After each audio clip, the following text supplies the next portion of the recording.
What's up, guys? I'm Chris Spags here, back on another 10-game NBA slate, courtesy of Awesemo.com. Now, we've got a lot of games to dig through here, so help me keep the energy up. Like this video right now, and leave a comment down below telling me who your favorite player is on tonight's NBA slate. I'll, of course, jump in there a little later today, answer any questions, chop it up with you guys. So like the video right now and leave a comment. It helps us out a lot to get this video on the radar at YouTube. Without further ado, the first corner I want to hit on is a game with the Spurs visiting the Hawks.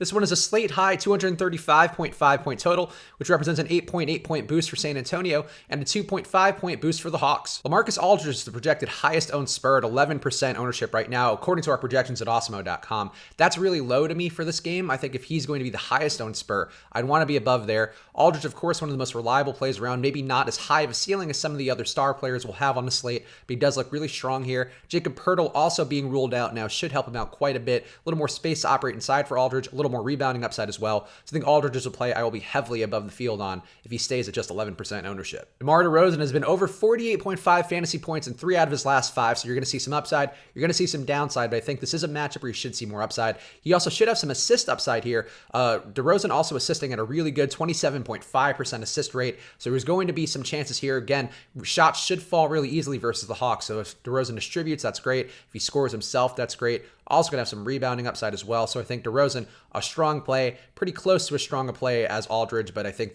a little bit cheaper price on Aldridge makes him slightly more appealing. Derek White's been over 34.5 fantasy points in his last 3, and again, a pace-up spot versus the Hawks, who are a bad team turning the ball over. Should help him out a bit. Derek White does pick up some peripherals. He's a strong play here again, and I like him almost as much as those other guys, though obviously he doesn't have the ceiling of a DeRozan or an Aldridge. Rudy Gay has been over 36 fantasy points in his last 2 games, adjusting to a new bench role after being in the starting lineup for a decent stretch. So I think this is a good spot for Rudy Gay, going to have a lot of that second unit usage. I prefer him to the guys like Marco Bellinelli, to Davis Bertans, to Bryn Forbes. I think the usage is a little bit steadier for Rudy Gay, and if we're going to see the Spurs exceed their scoring total, you may see scoring from those guys, but I think it's a bit of a moving target, whereas Rudy Gay, we know he's going to get some usage in that second unit, going to be pretty much left alone as well in that second unit to do what he wants. I think that all bodes well for Rudy Gay. On the Hawks side, John Collins is upgraded to probable, and that means that he should be in the lineup today after suffering from flu symptoms that have knocked him out of the last couple games. Dwayne Dedmon is also doubtful, so we should see some decent run for John Collins here at a reasonable price. I think Collins is an interesting play here, and I like him quite a bit. Because of that Dwayne Dedmon doubtful situation, we should see Alex Len in play again, which I'm sure is a lot of excitement for people out there who rostered him the other day and saw him just fail. I think this is a good spot for him to get back on track, though. I think the fact also that he's going to be playing with John Collins will help him out a little bit. It's a little more of a natural situation with him and Collins as opposed to him and Dwayne Dedmon. So I think Alex Len is in play today. I get if you don't want to own him a bunch, but I think the fact that he did falter the other day should drive his ownership down a bit. Right now we have him under 20%. I think that's pretty fair, all things considered, for Alex Len and the upside that he does possess. Trae Young suffered pretty bad versus Miami last game, where they were trapping him and double teaming him every time he had the ball. I think that does show a bit of risk from him here. Having Taurean Prince back on the floor and John Collins should open up a little bit, but I think there is risk that a lot of teams will defend Trae Young like that moving forward. He's going to figure it out eventually. I think also having more Hawks, again, who could score in the lineup will help him out. But I think Trae Young is an interesting play, just one who could have some risk here if he just has to keep giving the ball up if they trap him and double team him. As I mentioned, Taurean Prince is back in the lineup after missing a few games. I think he looks like he's in a decent spot, never going to have that ceiling that he showed last season, I think, in this current Hawks rotation, but he's a decent play with some decent value, so I don't mind him in this spot. The next corner I want to hit on is a game with the Mavs visiting the Wizards. This one is a 231.5 point combined total, which represents a 4.8 point boost for both Washington and Dallas. I'm not usually a guy who wants to pay up for Luka Doncic. I don't know that he has a consistent enough ceiling for where his price has been, but I think in the spot here, it's a pace-up match versus the Wizards, a team who's allowing 47.8% from the floor and 26 assists per game, which is up on the higher end of today's slate. I think it's a good spot for Luka Doncic.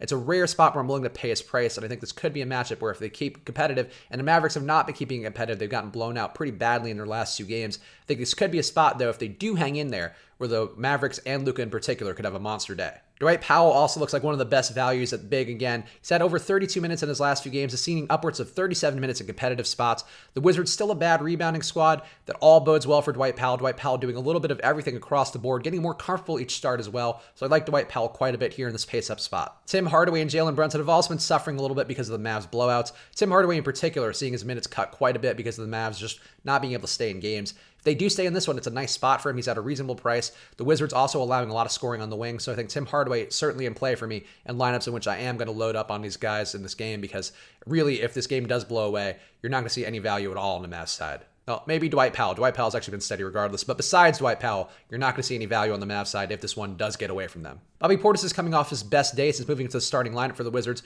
He had 26 points and 12 boards, a 43.5 fantasy point day. I think that bodes well for him here in this matchup versus the Mavericks, who've been weak inside since getting rid of DeAndre Jordan. So a good spot for Bobby Portis here. I'm not sure that I'm trusting him a ton, but I do like him a decent amount, and I will probably match the field's ownership on him. Trevor Ariza has seen his upside decrease recently, but I think Tomas Satoransky and Jabari Parker are two guys who are going to benefit from that coming down. Tomas Satoransky, a reasonable price, hasn't spiked the ceiling upside recently. Jabari Parker's at 37 fantasy points in 2 out of his last 3 games. He's a guy who's coming off the bench, doing a great job, seizing more minutes with how effective he's been off the bench. So I think both these guys are interesting today. I don't know which I'd prefer. I think slightly I would skew towards Tomas Satoransky, but it's close, and I think Parker's really shown more upside than Satoransky has recently. Bradley Beal's hard to pay for. His price is all the way up now on DraftKings. He's just shy of 10K, but he has been over 51 fantasy points in 8 out of his last 10 games, so it could be a spot where paying up to be contrarian could be a move if he does spike that upside. Again, though, I'm only playing him in lineups in which I think this one stays close because there is a real risk that the Wizards just blow this one away with how bad the Mavs have looked. The next corner I want to hit on is a game with the Knicks visiting the Suns, and this one is a 224.5 combined total, which represents a 7.7 point boost for Phoenix and a 4.3 point boost for the Knicks. Devin Booker's another guy who seems a little low owned to me, just 11% ownership expected for him. He hasn't hit 50-point upside since February 2nd, a game versus the Hawks in which he had 60.5 fantasy points, but the Suns have won 3 out of their last 4 games. Booker's playing pretty efficient ball, doing a good job, not playing outside of himself, which I think is a good thing. We need to see him shoot a little bit more, but I think this could be a spot where he does force that usage a little bit higher. So I'm okay riding with Booker, though I do think the fact that he hasn't hit his ceiling